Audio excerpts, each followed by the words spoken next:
2026లో మేషరాశివారికి ఎలా ఉండబోతోందో క్లుప్తంగా చూద్దాం. చూడండి, 2026 సంవత్సరం మీకు ఒకేసారి సవాళ్లని, మంచి అవకాశాలని తీసుకురాబోతోంది. ఎందుకంటే మీ రాశికి ఏలినాటి శని మొదలవుతోంది. అంటే మీ జీవితంలో ఒక ముఖ్యమైన మార్పు రాబోతోందన్నమాట. మొదటిగా ఈ సంవత్సరం కాస్త క్రమశిక్షణ, ఖర్చుల మీద దృష్టి పెట్టాలి.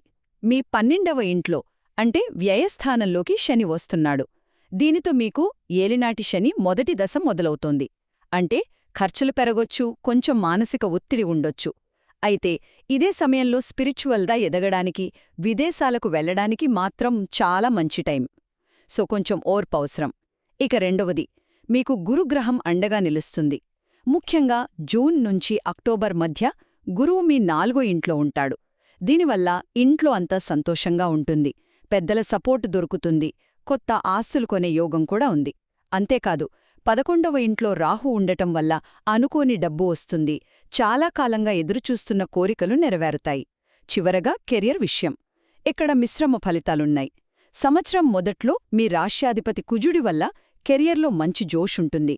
కాని శని ప్రభావం వల్ల మీరు పడ్డ కష్టానికి వెంటనే గుర్తింపు రాకపోవచ్చు.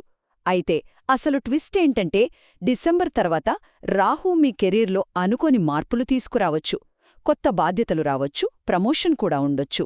మొత్తం మీద చూస్తే 2026 మేషరాశివారికి ఒక పరివర్తనాత్మకమైన సంవత్సరం. కొంచెం జాగ్రత్త, మంచి ప్లానింగ్తో సవాళ్లను కూడా అవకాశాలుగా మార్చుకోగలరు.